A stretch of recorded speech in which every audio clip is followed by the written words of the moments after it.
au niveau de mon opération, puisque beaucoup m'ont posé la question à un moment donné, eh bien, vraiment, elle va très bien maintenant. Elle commence à bien fonctionner. Je commence à bien récupérer.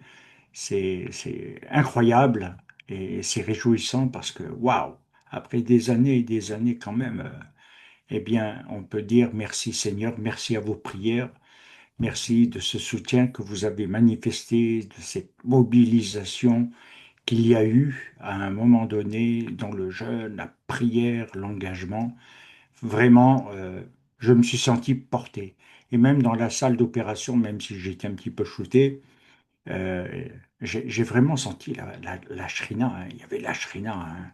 C'était incroyable, cette présence divine. Dans une salle d'opération, c'était la première fois que je vivais ça de cette manière aussi intense.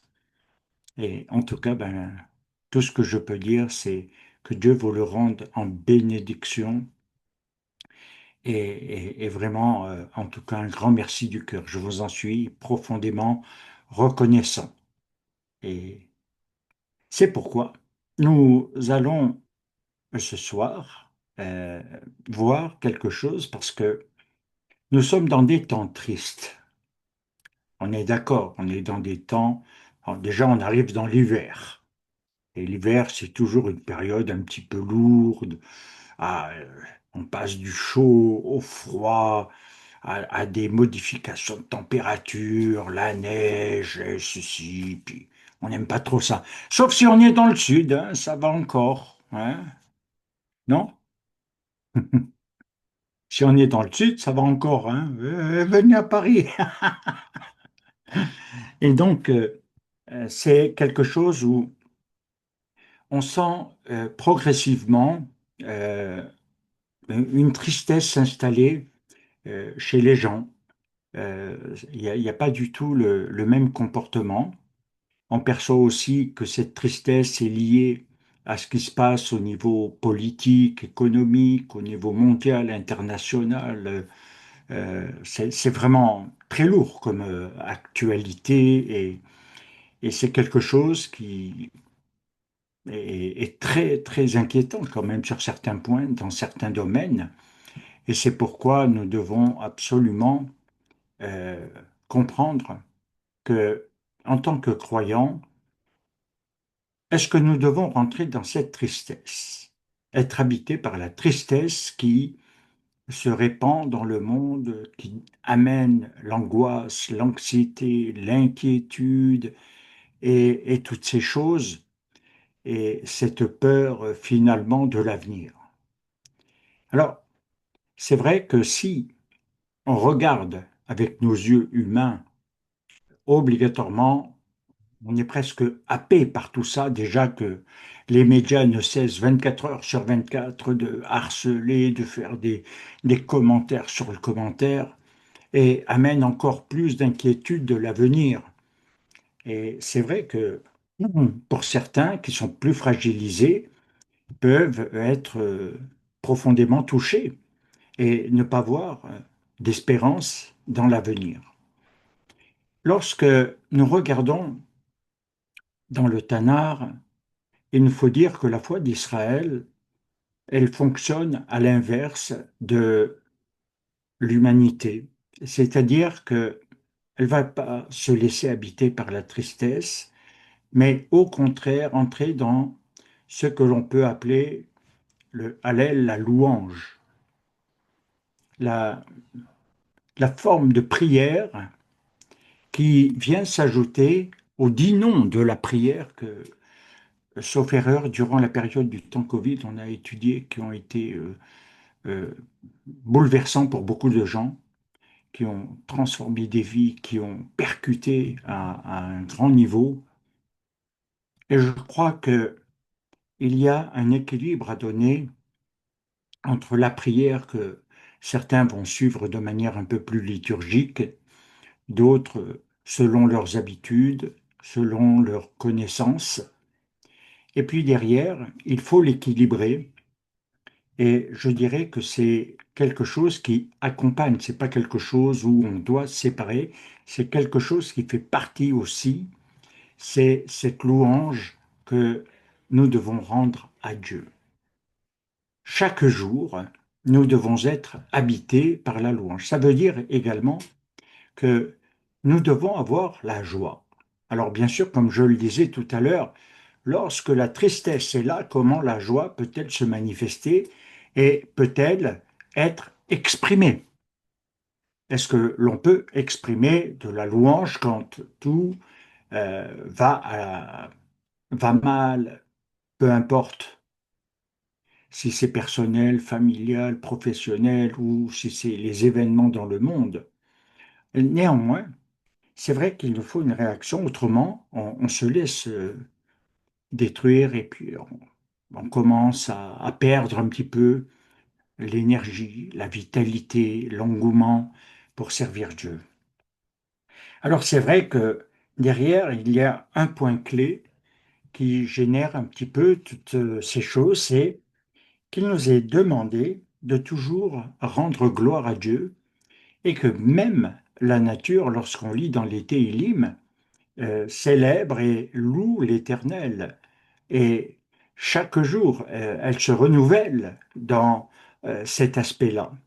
En même temps, nous devons toujours nous rappeler avec une profonde gratitude envers Dieu que nous avons été sauvés, libérés au travers de Mashiach qui a tout accompli pour nous. Et c'est vrai que derrière, ça n'exclut pas, après dans l'avancée, que nous sommes confrontés à ce que j'ai appelé les forteresses dans nos pensées. Il y a des forteresses de pensée, des lieux, des, des hauts lieux, on pourrait même dire, où tout est bloqué à l'intérieur et il n'y a pas de sortie. Et très souvent, c'est habité par toutes sortes de choses du vécu, c'est dans la mémoire, mais c'est également quelque chose où on n'arrive pas à dépasser le cap pour entrer, par exemple, d'une pensée négative à une pensée positive, à quelque chose qui va nous transformer. On reste dans un état qui peut nous amener à, à décliner dans beaucoup de domaines. Alors, c'est pourquoi il nous faut nous rappeler que parallèlement, s'il y a les forteresses de pensée, Yeshua Mashiach est le rocher de notre salut. Hein. Il est notre forteresse et on doit se confier en lui, c'est-à-dire également se plonger sur cette Torah, sur les Télim. Vous savez, il y a des grandes forces, des grandes énergies lorsque nous lisons les Télim en fonction des situations. Bien sûr, si on le lit de manière intellectuelle et simplement comme ça, euh, je ne pense pas qu'il y ait un effet. Par contre, si le cœur s'implique, vit et chante les paroles, alors il y a quelque chose qui va commencer à agir. Et c'est pourquoi il y a une progression dans ce que nous appelons la louange hébraïque. Elle nous amène à nous élever progressivement, à sortir en quelque sorte de notre sphère habituelle dans laquelle on s'enferme au quotidien et où nos pensées travaillent jour et nuit et brassent sans cesse les mêmes choses.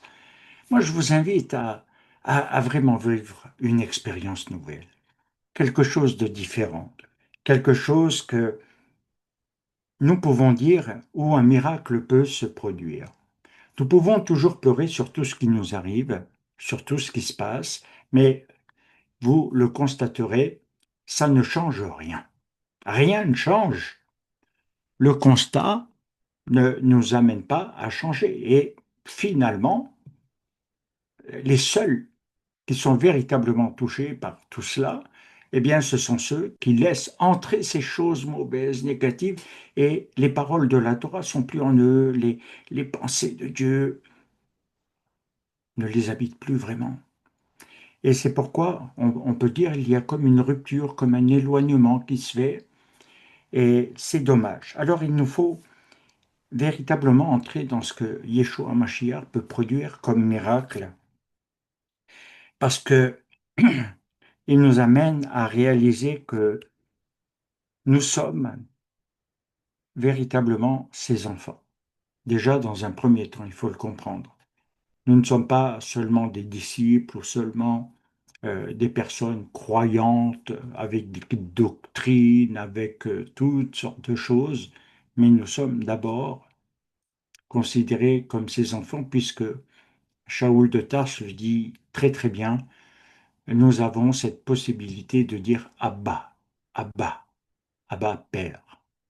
Et c'est vraiment un cri de profondeur. Hein. Quand on dit papa, ça peut générer beaucoup de choses. Si chacun de vous disait papa, automatiquement, il se replongerait dans ce que son père, le père a été dans son image, dans positive ou négative ou très négative, parce que parfois il y a des traumatismes qui sont liés à cela. Mais lorsque nous parlons de Yeshua Mashiach, nous pouvons dire Abba avec une grande joie et liberté, parce qu'il ne nous a jamais fait de mal. Et il ne veut que notre bien. C'est pourquoi nous devons comprendre également les corrections qu'il peut amener et nous orienter. Alors, en même temps, c'est c'est quelque chose où la louange hébraïque est pas nouvelle. Elle est très ancienne. Déjà, David était un grand compositeur. Il n'a pas été le seul, mais l'un des plus grands compositeurs que nous retenons le plus est le roi David. Et c'est vrai que nous sommes, dans le peuple d'Israël, imprégnés de cette mémoire, de ce qui a été fait, de ces télim, de ces chants qui évoquent quelque chose et qui ont des sens et des significations, qui contiennent même des secrets à l'intérieur, des énergies, des forces. C'est pas simplement de chanter comme on chante une chanson populaire. Ça n'a rien à voir. Il y a une force, une puissance, une énergie derrière les paroles qui sont inspirées de Dieu. Et David, à chaque fois qu'il passait par un moment difficile, et Dieu sait s'il en a eu dans sa vie, des épreuves, eh bien, souvent les télim se transforment. On voit le changement de l'état d'âme, de cette tristesse, de cet abandon des uns des autres, de ceux qui le persécutent, de ceux qui veulent sa mort, de ceux qui le rejettent ou il est obligé de fuir. Et puis, il y a une transformation progressive qui s'opère, où il loue l'Éternel pour toutes ses délivrances et que finalement, il n'abandonnera jamais l'Éternel. Donc, il y a ce côté où nous devons imprégner notre mémoire de quelque chose où nous pouvons dépasser le cap de nos réalités et entrer dans quelque chose d'important. Ce que je suis en train de dire en termes simples, c'est renouveler sa mémoire dans la louange. Il y a la prière et la louange. Associer les deux. Essayer de vivre au quotidien les deux. Ne pas simplement privilégier une forme plus qu'une autre, mais essayer d'équilibrer les deux. Et vous verrez que c'est extraordinaire comme expérience. Derrière, eh bien, la louange, elle s'élève de notre âme. C'est ce qui fait peut-être la différence, afin d'exprimer notre cœur, ce qui est dedans. Elle exprime, elle exprime la délivrance à l'Éternel, de l'Éternel. Elle exprime ce que Dieu a fait. Elle exprime notre amour pour Dieu. Elle exprime notre joie de le servir. Vous savez, tout ça, c'est des choses extraordinaires. Bien sûr, ça paraît simple dans les termes que j'utilise pour l'instant, mais c'est quelque chose qui, dans le vécu, est extraordinaire. Parce que c'est une réalité. Les gens ont besoin de musique, d'ambiance, d'être entraînés pour chanter, pour se mettre en condition, on dira. Mais lorsque nous sommes habités, on n'a pas besoin d'être conditionné. Il y a quelque chose qui s'élève, et qui nous transporte dans une dimension nouvelle de vie. Et c'est pourquoi c'est extraordinaire, parce que tout à coup, nous sommes dans le changement. Et c'est pourquoi il y a également, lorsque Machiach triomphera de tous nos ennemis et qu'il établira son règne, il y a une chose qui nous est dite, c'est celui de chanter à l'Éternel un cantique nouveau. Chanter à l'Éternel un cantique nouveau. Et c'est vrai que on n'y pense pas, mais ce sera tellement, tellement extraordinaire de vivre quelque chose qu'il mettra un cantique nouveau dans notre âme et dans notre cœur. Alors le Tanakh, il nous invite à élever, bien entendu, notre cœur et notre âme et à exprimer également, en faisant appel à notre mémoire de tous les moments où Dieu est intervenu dans notre vie. Essayez de vous remémoriser les moments où Dieu est intervenu dans votre vie. Alors parfois, il y a des moments forts, des moments moins forts, etc. Mais il faut faire cet effort de rappel où Dieu a aussi agi en délivrant, en libérant. Et il y a des joies qui y sont associées. Alors, c'est au travers de 10 termes que la louange en hébreu va pouvoir s'exprimer et dans lequel nous allons entrer.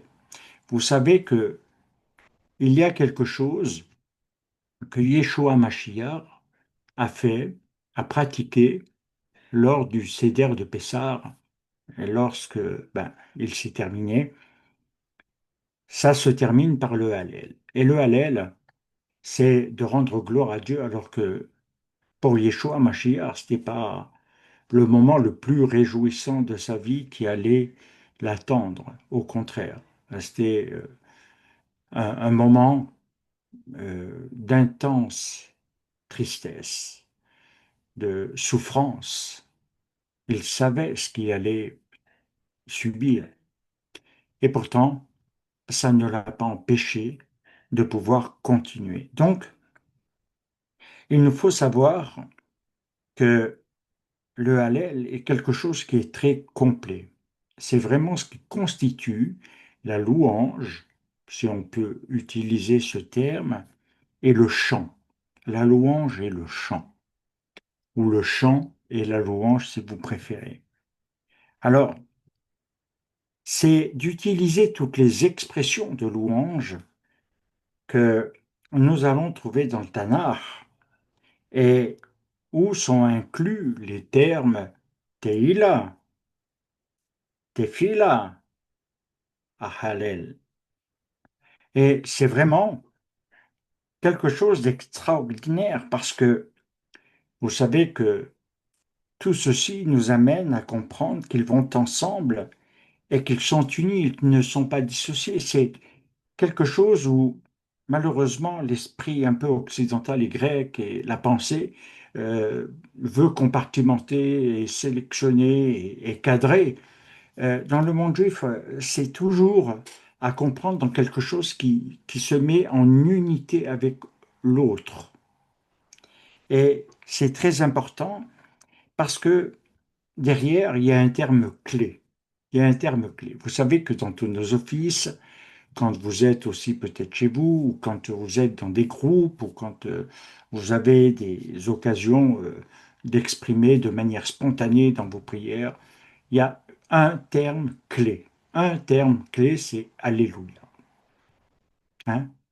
Et vous avez remarqué que dans notre Office Torah, on a avec abondance ce terme qui est élevé, qui est chanté. Et c'est clair que Alléluia, il veut dire gloire à Dieu, rendre gloire à Dieu. Mais il va plus loin que ça parce qu'il est composé de deux termes hébreux qui est Allélu, qui veut dire louer. Mais louer qui? Derrière, Alléluia, c'est véritablement l'Éternel. Et elles sont liées aux deux lettres du tétragramme. parce que Alléluia, d'accord, mais Ya, c'est les deux lettres du tétragramme, le Yod et le He, qui sont ensemble. Et c'est les deux premières lettres du tétragramme.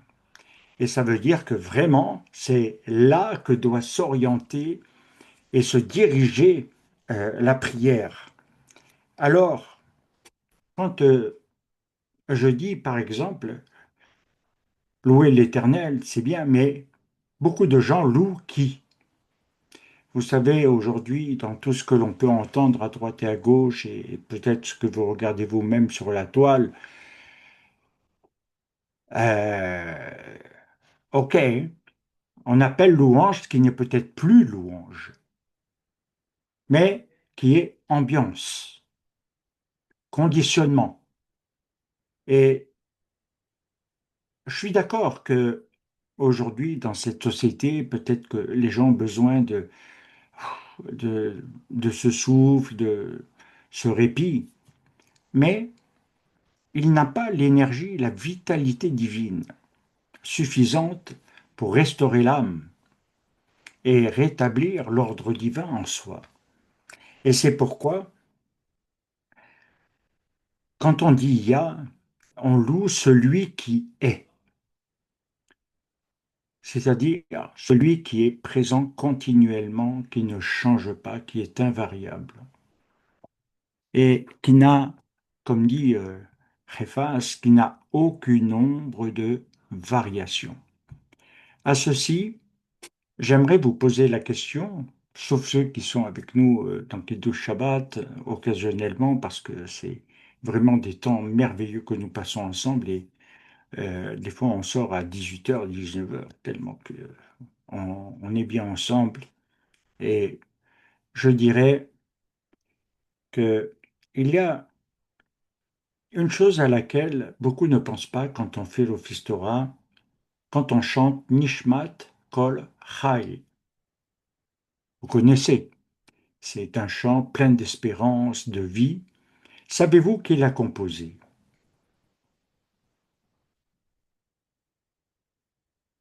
Et ça, c'est extraordinaire, parce que vous ne le savez peut-être pas. C'est Réphas, c'est l'apôtre Pierre, qui est l'auteur de Nishmat Kol Chai. Et on le trouve où?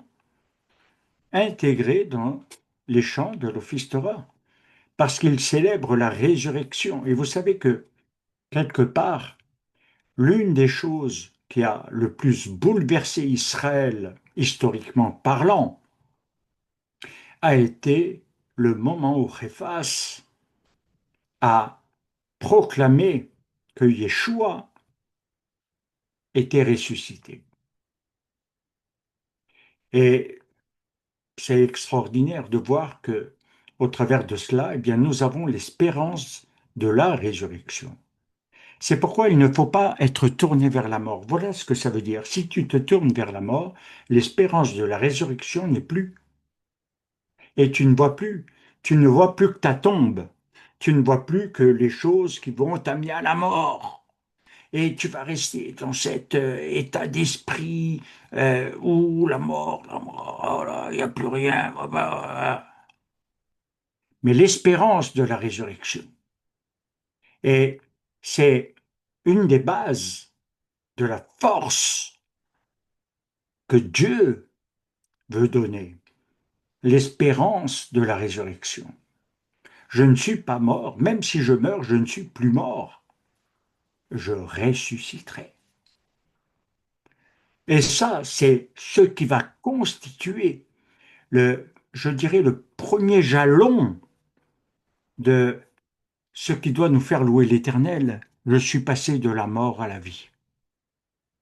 La mort n'est plus. J'en ai été délivré. Alors, bien sûr que je suis conscient que beaucoup de personnes sont habitées par des pensées suicidaires, des cheminements parfois douloureux qui les amènent à être sans cesse dans cet aspect négatif. Mais c'est là où il faut transformer le cœur et la pensée. orienter, autrement dit, son cœur et ses pensées vers ce qui va donner l'espérance. Car derrière, si on reprend l'exemple des forteresses, qui sont les forteresses de pensée, c'est qu'elles créent le désespoir. Quand on est dans le désespoir, c'est qu'il n'y a plus rien à espérer, on n'espère plus rien, parce que peut-être on est déçu de tout, parce que peut-être on n'y croit plus, parce que peut-être quelque part, eh bien, on a été manipulé. Mais, mes bien-aimés, ce soir, le Seigneur veut vous donner et créer dans vos cœurs et vos âmes l'espérance de la vie. Et ça détruit les liens de la mort. Et le roi David insiste beaucoup là-dessus. Et il montre que lorsque la vie nous possède, la mort n'a plus de droit. Alors, bien aimé, c'est extraordinaire parce que quand on vient dans cette racine de louer Dieu, mais louer l'Éternel, les deux lettres du tétragramme dans un premier temps qui forment le Alléluia, eh bien, cette racine, elle est liée à halal.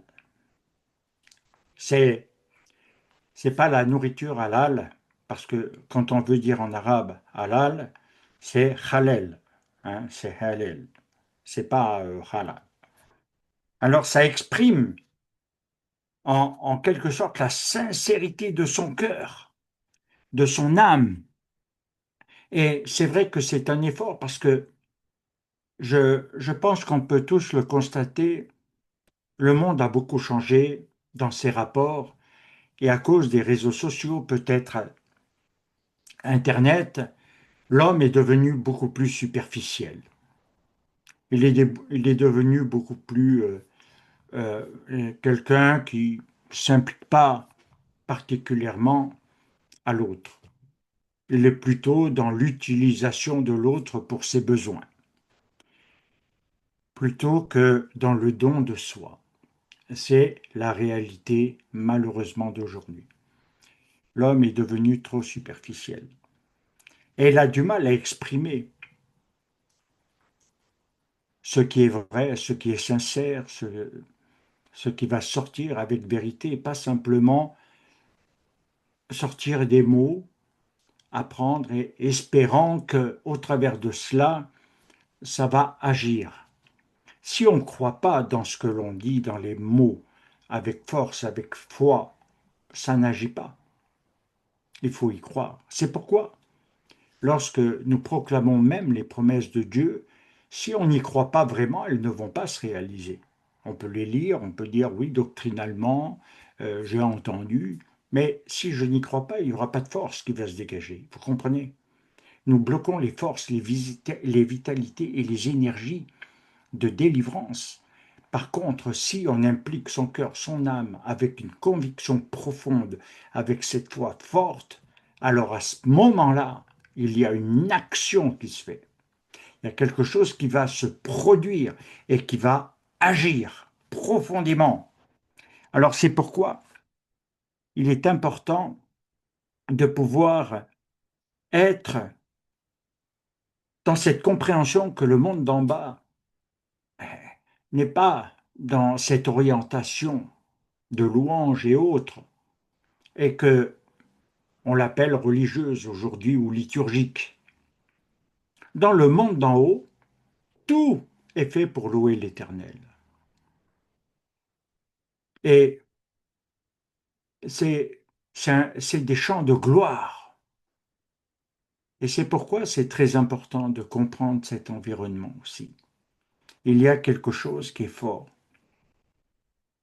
En même temps, il y a ces côtés où nous pouvons dire, Seigneur, quand je passe par des moments difficiles, qu'est-ce que je dois faire?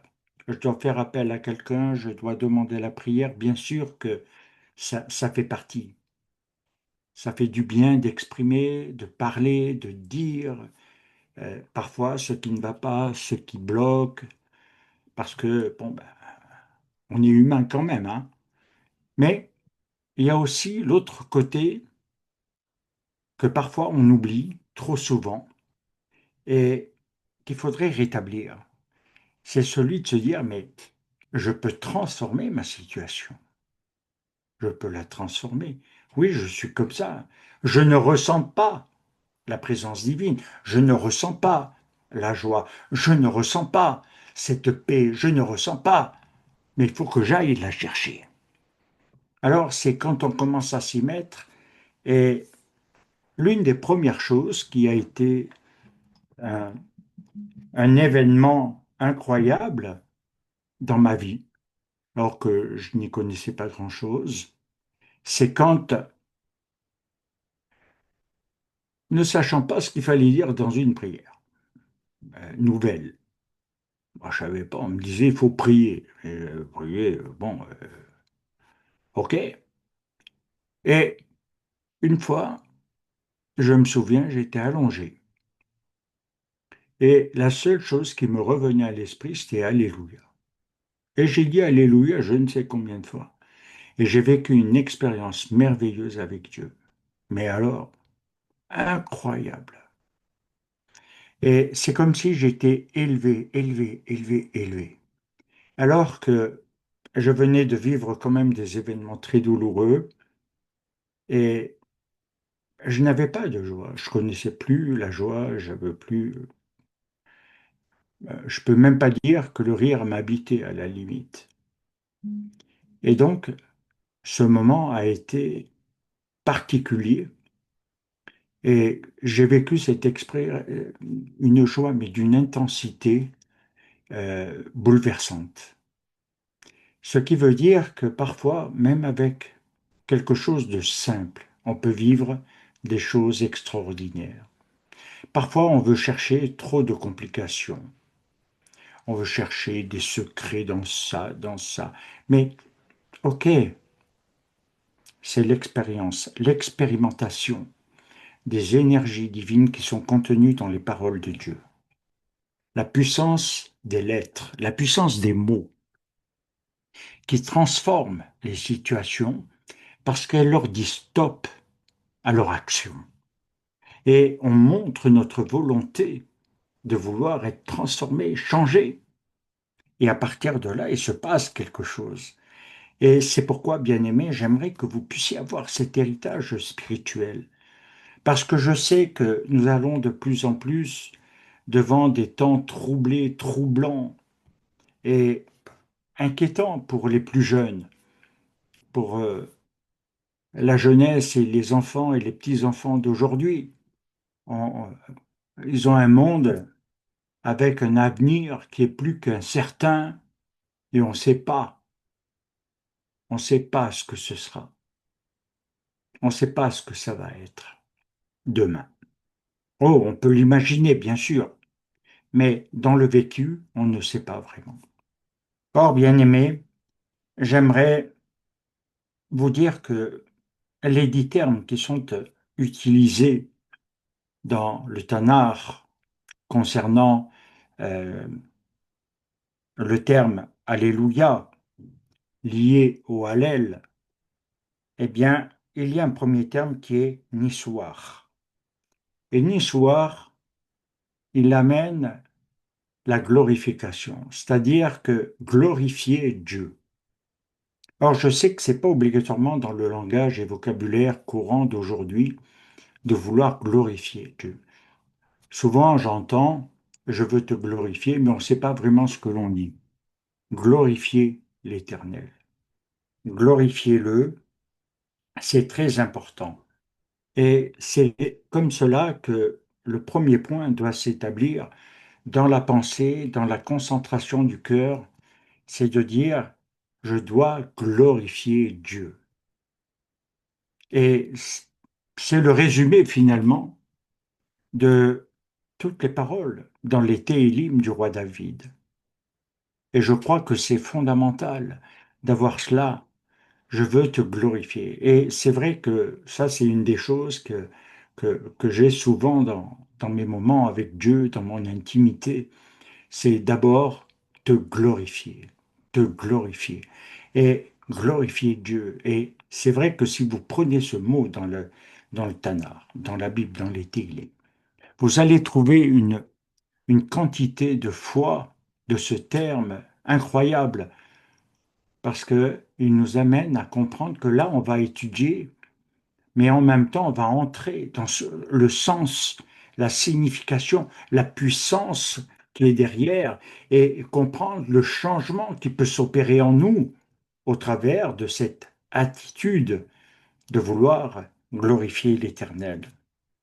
Il y a un deuxième terme qui est très important parce que ce n'est pas simplement les paroles, on ne doit pas simplement parler. Et il nous est dit, dans le deuxième terme, nigun. Nigun, c'est d'associer aux paroles la mélodie. Associer aux paroles la mélodie. Alors, je ne sais pas si vous avez déjà vécu ce type d'expérience, mais il m'arrive souvent, et je dirais ce n'est pas rare, que quand vraiment on est imprégné de ce temps, de ce moment de relation avec Dieu dans la prière, il y a une mélodie qui vient. Et on a envie de chanter, il y a un chant, puis c'est pas obligatoirement des mélodies connues, des chants connus, des trucs. J'oserais dire, quelque part, si je peux me permettre, sans que ce soit mal pris, c'est comme si on inventait la mélodie. C'est comme quelque chose de nouveau, qui n'est pas commun, mais qui nous est propre, en définitive. Et c'est vrai que Nigun, la mélodie, elle est importante parce que elle est musicale. Elle est musicale, elle nous donne un sens. Et si vous regardez bien dans les Teilim, il a été découvert que parfois il y avait au-dessus des lettres, je ne sais plus comment on appelle cela, mais ceux qui forment la mélodie. C'est-à-dire que David ne faisait pas que parler à Dieu. Il n'était pas en train de se plaindre ou d'essayer. Progressivement, une mélodie est sortie. Plus il est allé dans cette glorification avec Dieu, plus il est allé dans le changement d'état de son âme, et une mélodie a commencé à sortir. Et c'est comme ça que la musique a accompagné les télim et les chants. Et lorsque on a la mélodie, tout à coup, on n'est plus dans le même monde. Je ne sais pas comment l'exprimer. On a l'impression qu'on est comme hors du monde. Et c'est cela qu'il faut découvrir, hors de tout. Et non plus écrasé partout. C'est pourquoi chacun aura la possibilité d'exprimer une mélodie personnelle. Après, ça peut être quelque chose qui va toucher plus les compositeurs qui vont avoir une mélodie, une inspiration. Et c'est fréquent dans le peuple d'Israël et autrefois aussi.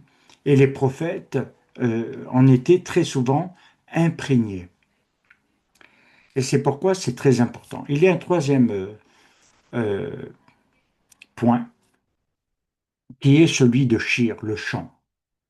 Alors, bien sûr qu'on peut chanter pour l'ambiance parce qu'on aime bien, ou je le vois parfois, les gens sont dans l'absence. Hein. On voit à peine les lèvres bouger, voire pas du tout bouger, et fixés sur ça. Mais ils ne chantent pas. Ils ne chantent pas. Pardonnez-moi, ils ne chantent pas. Moi, j'appelle pas ça chanter. Par contre, vous les mettez dans des mariages, dans des bals musicaux, ils sont.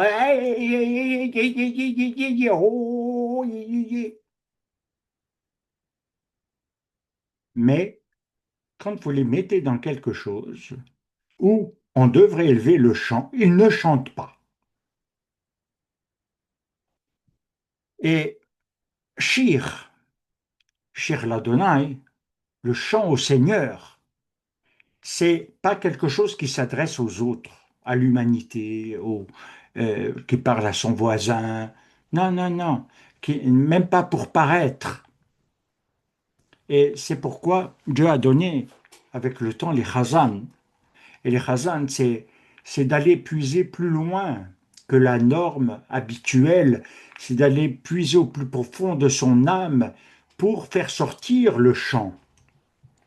Et chanter, ce n'est pas simplement être accompagné ou être pris dans l'ambiance d'un chant. C'est un chant qui s'élève de son âme. Il y avait un ancien cantique qui disait cela, un chant qui s'élève de mon cœur et de mon âme. Et je crois que on y met des paroles. On y met des paroles. Tout le monde n'a pas la même expression. Tout le monde ne parle pas de la même façon et ne s'exprime pas de la même façon. Mais il faut qu'il sépare un peu ce côté habituel, intellectuel, où on est dans l'habitude un petit peu religieuse et entrer dans l'aspect, comme je le disais, de la vie. Et le chant est quelque chose qui doit s'élever de notre âme. Et c'est pourquoi il peut devenir un chant nouveau. Et quand on chante, eh bien, j'aime autant vous dire, tout à coup, au bout d'un moment, parce que ça ne se fait pas en 5 minutes, au bout d'un moment, tout à coup, il y a quelque chose qui se produit. Souvent, moi, dans l'office Torah, à des moments, mais je prends le chant, je le prends, et tout à coup, moi, voilà, ça nous transporte. Et c'est une des expériences à vivre réellement euh, dans sa vie. Et c'est ce que je souhaite le plus, c'est véritablement que vous puissiez y entrer profondément et y être habité, bien-aimé. Après, il y a ce temps où vous voyez qu'on est dans la progression, parce que ce sont les étapes spirituelles, ce sont ce qui contient les secrets des forces divines qui se libèrent pour nous libérer. Autrement, ce que disait souvent mon rave, c'est ça reste bloqué. On peut laisser ces forces, on peut les désirer, elles sont là, mais elles sont inaccessibles, elles restent bloquées. Et je dirais qu'il faut amener le déblocage. Il faut amener les déblocages. Pas attendre qu'on vienne débloquer. On n'a pas toujours des serruriers, non. Bon, il faut entrer, pénétrer. Et c'est pourquoi le quatrième est celui qui conduit à la louange. Vous voyez dans la progression, la mélodie, le chant, hein, et ensuite il y a la louange. Et la louange, elle nous amène à aller encore plus loin, parce que là, c'est une expression qui exprime avec le corps la joie. Et c'est ce qui nous fait danser. Mon rab, et vous le savez très bien, disait toujours, quand tu loues Dieu, il faut que ton cœur chante et danse. S'il ne chante pas et ne danse pas, t'as pas loué Dieu. T'as chanté, oui, t'as chanté. Oui, oui. Mais est-ce que tu as loué Dieu? Et c'est pourquoi, parfois, quand avec notre rap, on avait des rencontres, des fois, c'était pas régulier, mais des fois, il se mettait au piano et il jouait. Donc, il nous entraînait dans la mélodie. Et quand il chantait, il était dans un autre monde, il n'était pas avec nous. Et nous, on devait rentrer dans ce monde, quels que soient nos soucis d'étudiants, de, de tout ce qui se passait autour. Et pas toujours évident à gérer, mais on était transporté. Et à un moment donné, on n'était plus dans le même niveau de sphère. Et je pense que c'est une des expériences à vivre, à expérimenter, parce que trop souvent, on reste dans le rationnel, dans l'intellectuel, le compréhensible, le palpable, et il n'y a pas l'élévation. Il n'y a pas l'élévation de l'âme. Et c'est pourquoi la louange, elle est plus que simplement chanter, comme tout le monde dit aujourd'hui, où ce que l'on peut voir dans beaucoup de domaines et ce que j'ai pu voir dans le passé, un petit peu le côté où on conditionne, on est un petit peu dans un espèce de truc planant, mais c'est pas ça que Dieu nous demande, c'est d'exprimer cette joie du cœur et pas pour se faire du bien. Vous entendez, c'est pas pour se faire du bien. On a confondu cette, cette partie-là en quelque chose qui doit nous faire du bien et qui doit nous ah, détendre, je ne sais pas comment vous dire, un petit peu tout ce que vous connaissez, mais ça, c'est pas la louange.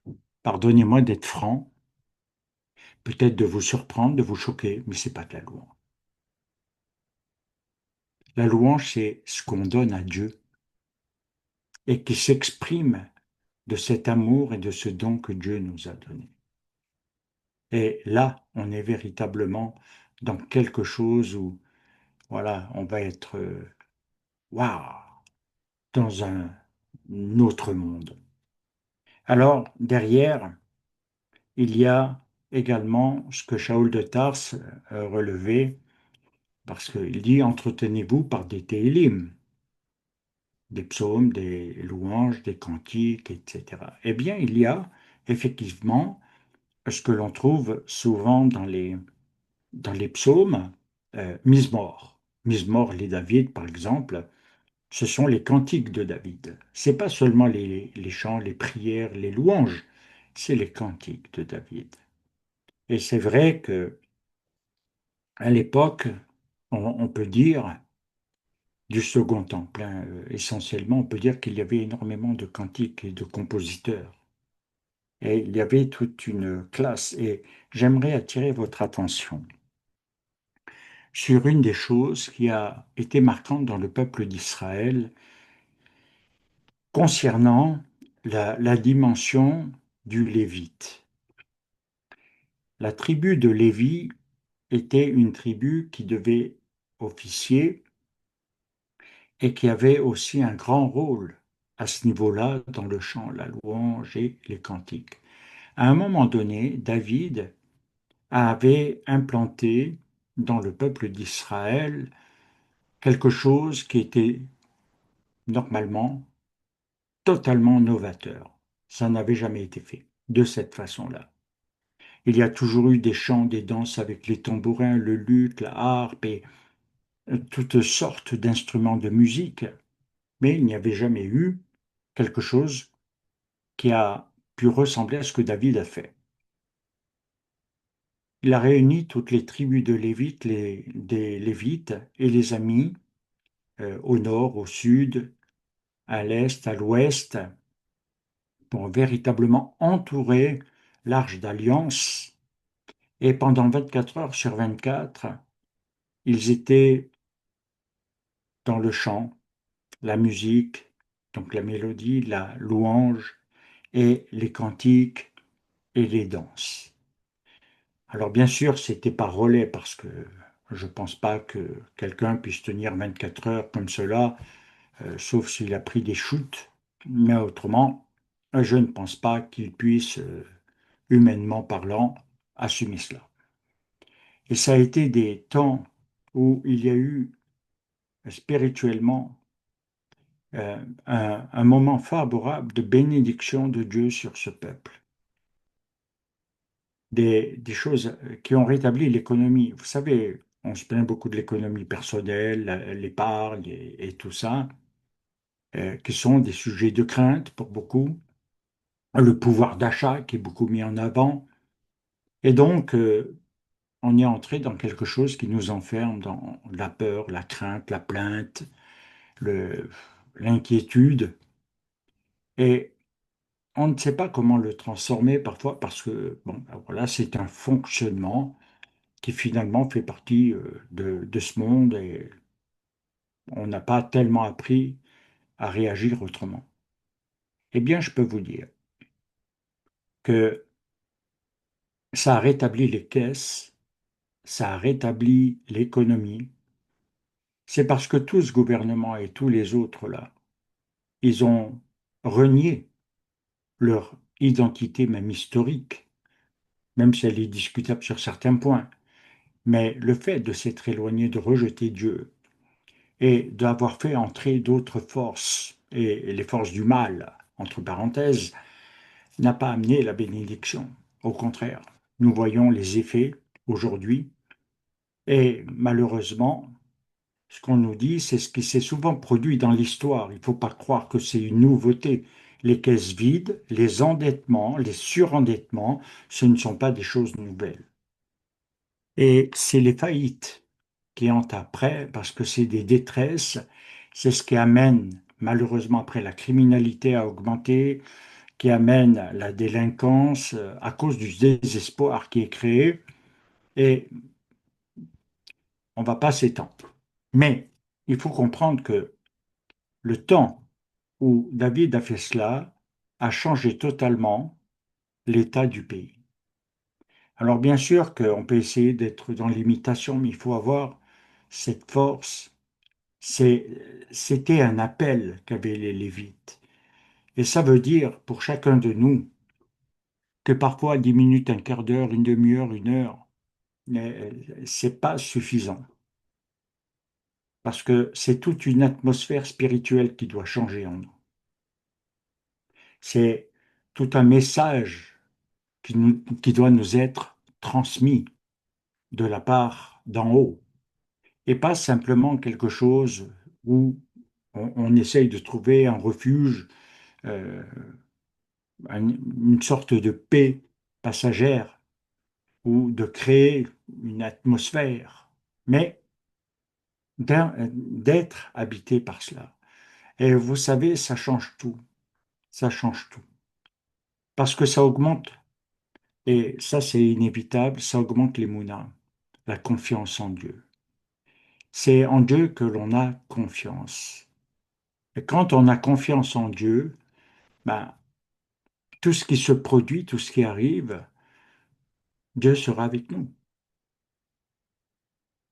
Et c'est quelque chose d'important parce que ça va générer les nouvelles forces. Et c'est pourquoi Dieu va pouvoir agir. On a le sixième terme qui est le Haskel.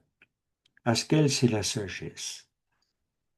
Et dans le sens du chant, avoir une sagesse, avoir quelque chose qui n'est pas simplement des paroles en l'air. Autrement dit, c'est ce que la Torah veut nous dire. Il y a des gens qui parlent pour ne rien dire, ou qui ne sont que centrés sur eux-mêmes, et leur point de discussion, c'est eux-mêmes, leur environnement. Puis quand ils ont fini, bon ben, ils se tirent. C'est autre chose. Avoir les paroles de sagesse, c'est sortir aussi dans, dans tout cela quelque chose qui ne va pas être la légèreté, la frivolité dans le comportement, l'attitude et les paroles. Ne pas parler à Dieu avec légèreté. Ne pas parler à Dieu avec légèreté, mais d'avoir la sagesse.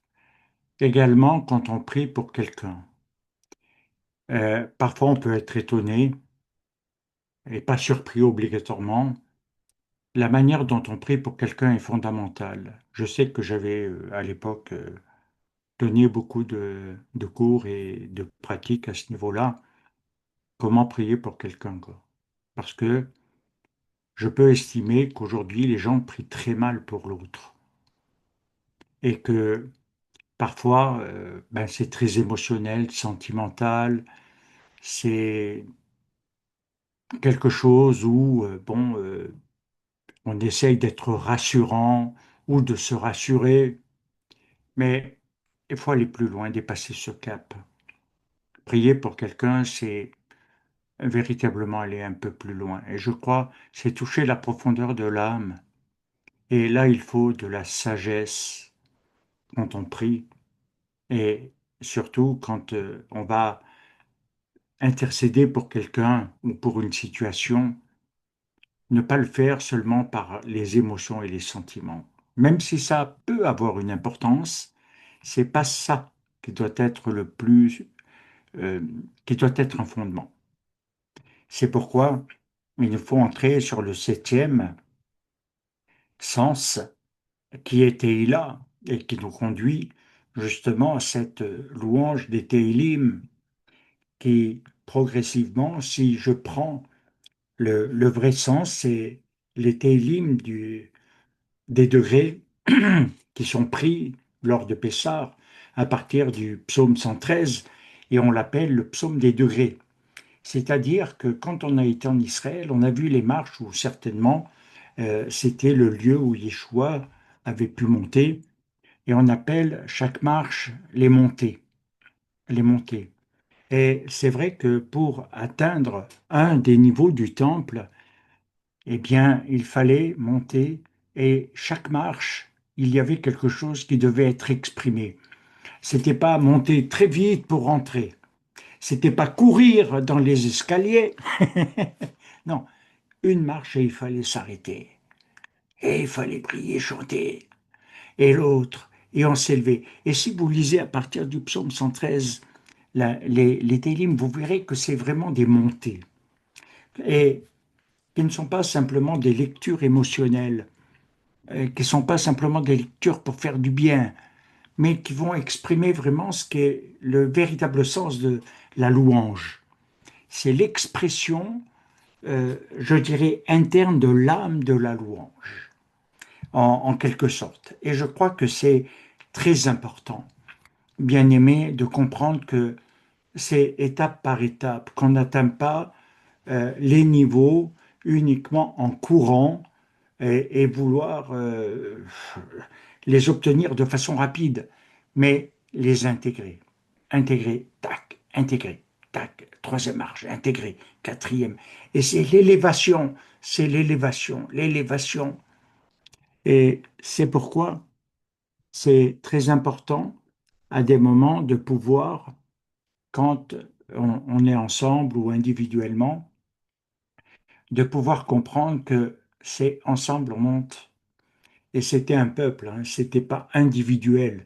Aujourd'hui, tellement, malheureusement, euh, à cause de certaines choses, les prières sont devenues très individuelles, personnelles, et on n'a plus le sens de la prière de groupe, on n'a plus le sens de la prière communautaire, on n'a plus la notion de communauté et de peuple. Or, c'est là que la force s'exerce si on prend même à Jérusalem, quand les Téhilim se sont réunis, ils n'ont pas fait que parler, ils n'ont pas fait que régler des comptes, ils ont prié, loué Dieu avec un cœur, une âme. Ils se sont unis les uns aux autres et ils sont devenus un chant de louange. Et c'est cette unité d'esprit qui donne une force nouvelle. C'est quand on est dans cette éra, dans cette unité d'esprit, qu'une force nouvelle vient. Et c'est pourquoi Ruach HaKodesh a pu agir avec miracle dans ce moment, parce que ça s'est produit quand ils étaient vraiment pleinement imprégnés de tout cela, quand ils n'étaient devenus qu'une âme, et non pas une âme individuelle parmi des individus, où chacun, pris de son côté, change le sens parce que d'un seul coup, il pense à autre chose, ou qu'il estime qu'il faut prier pour ça, et il n'y a aucune unité, aucune direction. On a pu le voir. Et c'est important de concentrer sur quelque chose qui unit et qui nous unit. C'est pourquoi c'est un exercice, mais en même temps, je vois bien que pour beaucoup, il est difficile parce que le collectif est un peu absent et l'individuel est très présent. Et c'est lié à la société moderne d'aujourd'hui. Ça, j'en suis conscient. On est tellement centré sur soi, on est tellement lié à son ego, on est tellement dans son moi, dans son univers, que le reste n'est pas important. Or, la vraie libération, c'est quand le reste devient important et toi moins. C'est la vraie libération. J'aime à lire quand on a fait des études sur pas mal de sujets. La mise à mort du moi n'est pas la plus simple. Non, non. La mise à mort de son ego, c'est certainement ce qui est le plus dur à combattre en soi. C'est ce qui est le plus grand ennemi, le plus difficile à vaincre. Et c'est vrai que c'est quelque chose qui est très présent aujourd'hui. D'ailleurs, un ensemble de médecins le déplore. Mais c'est une réalité de société. Et je pense que ça ne devrait pas toucher les communautés, les croyants. On devrait être dans un autre état d'esprit. Le huitième, c'est, vous le connaissez très bien, Tefila, la prière et la prière liturgique, mais aussi la prière du cœur. Et c'est vrai que ce sont deux choses qui se complètent en communauté, au niveau de la famille, du couple et individuellement.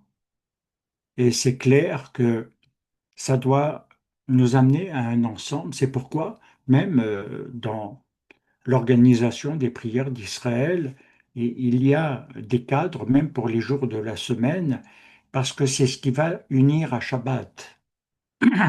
C'est ce qui va nous unir dans ce jour qui va devenir une louange pleine et qui va devenir une joie. L'office de Shabbat est vraiment une attente de cette espérance messianique de la venue du Mashiach qui apportera son règne de paix, de justice et qui est fondamentalement attendu. Mais en même temps, Shabbat est vraiment quelque chose qui est le moteur, je dirais, d'Israël. Et toute la semaine, tous les jours de la semaine convergent vers le septième jour. C'est-à-dire, je pars du jour 1 pour atteindre le 7. Et pour partir du jour 1 et atteindre le 7, eh bien, je suis dans la progression des jours. Et chaque jour est différent d'un autre jour, même si la liturgie ne bouge pas. Même si les modèles de prière que l'on peut utiliser les uns et les autres ne bougent pas, les jours changent et ne se ressemblent pas. Et nos vécus dans ces jours sont totalement différents. On peut prendre par exemple hier, eh bien, est-ce qu'hier c'était un bon jour pour chacun? Est-ce que c'était un jour super et merveilleux? Peut-être que oui, peut-être que non. Et aujourd'hui, est-ce que c'est un bon jour? Et demain? Et vous voyez, amener nos jours à converger, c'est pourquoi intégrer tout ce que nous avons déjà partagé est fondamental. La tfila, c'est ce qui nous garde près de Dieu. C'est ce qui nous garde près de Dieu. Alors, il y a une expression aussi ancienne que l'on peut utiliser, c'est celle où on dit il faut savoir ouvrir son cœur, savoir parler à Dieu. Ah, oui. Et je pense que c'est une rééducation à avoir.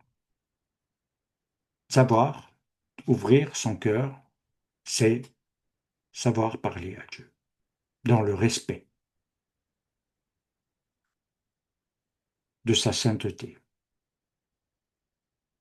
Ce n'est pas une divinité qu'on invoque, ce n'est pas un pote, ce n'est pas un copain, ce n'est pas un assistant, une issue de secours, une roue de secours, c'est Dieu. Et on doit avoir l'attitude qui correspond à ce rang.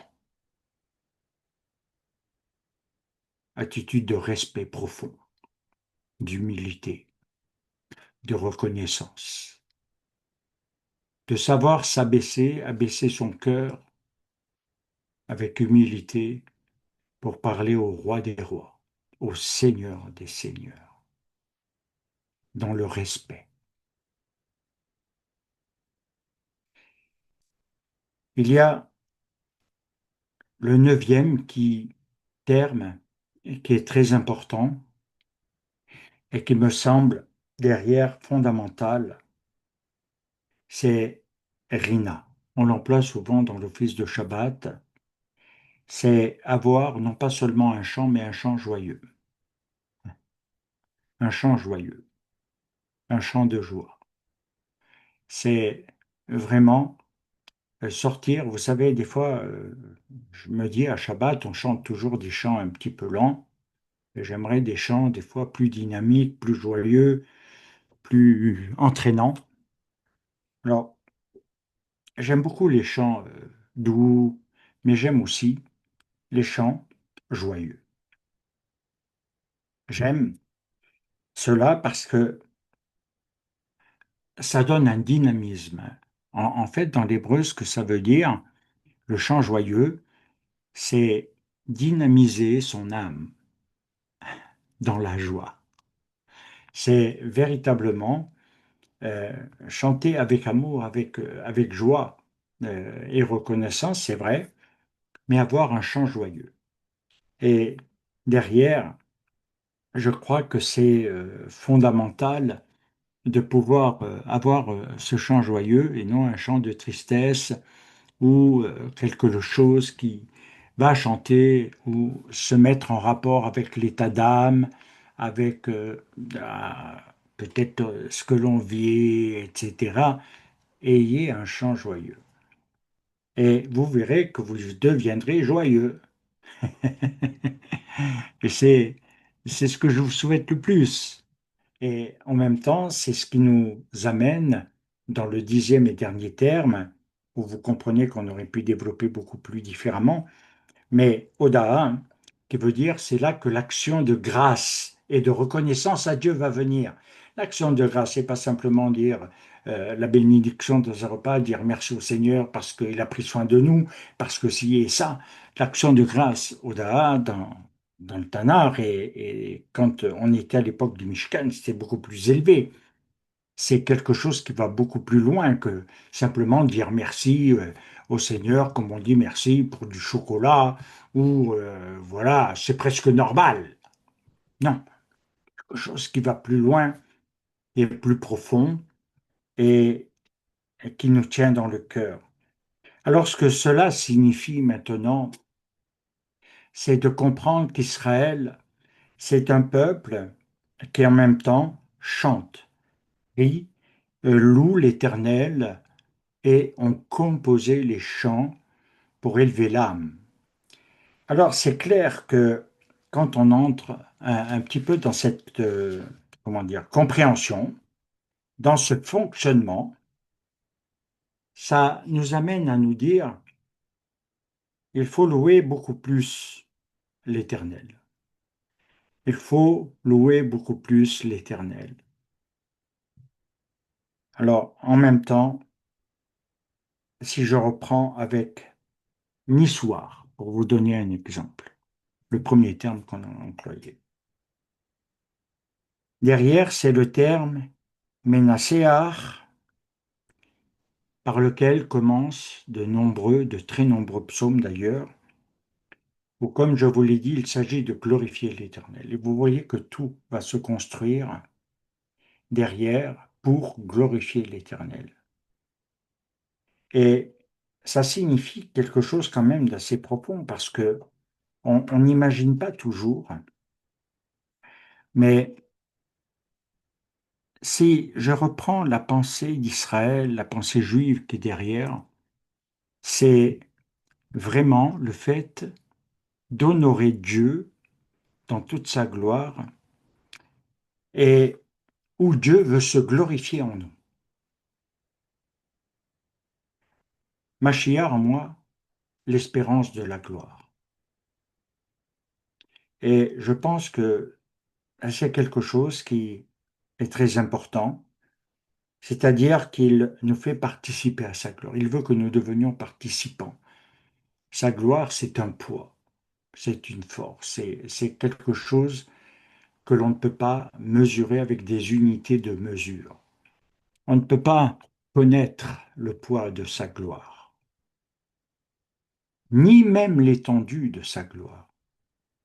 C'est pourquoi nous sommes dépassés quand, quelque part, il veut nous rendre comme participants à sa gloire. Et c'est pourquoi, eh bien, quand on prend, ah, comment je pourrais dire, quand on prend ce terme qui est lié à gloire, eh bien, c'est le sens où l'on veut manifester, louer l'Éternel dans sa grandeur et sa splendeur. Vous voyez? Ce qui est au-dessus de tout et de tous. Parce que derrière, il est, lui, le seul digne d'être loué.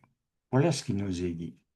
Et je crois que, parce que ça doit nous impliquer beaucoup plus que simplement, euh, vous comprenez, l'étude doit nous amener à cela. C'est-à-dire que tout se complète, tout va ensemble. Si j'étudie mais qu'il n'y a rien d'autre à côté, j'ai une belle fontaine mais sans eau.